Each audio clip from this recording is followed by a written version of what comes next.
Y fíjese que tras una reunión entre el presidente electo de México, Andrés Manuel López Obrador, y su gabinete, Olga Sánchez Cordero, propuesta como secretaria de Gobernación, informó que Diana Álvarez Mauri será la subsecretaria de Desarrollo Democrático, Participación Social y Asuntos Religiosos, cargo que ocuparía Tatiana Cloutier. Sánchez Cordero informó que la reunión fue para tratar asuntos de agenda legislativa, pues recordó que las propuestas del presidente electo son las reformas a la ley orgánica y de la administración pública, ley de la Secretaría de Seguridad Pública, así como las que tienen que ver con los proyectos de bienestar y austeridad republicana.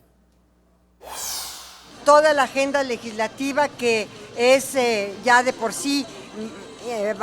bastante clara, la ley orgánica de la administración pública, la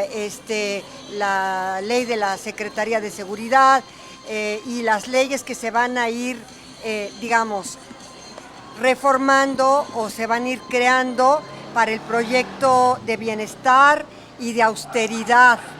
republicana, que es lo que él ha siempre manifestado su interés en que esto quede muy claro en un marco normativo.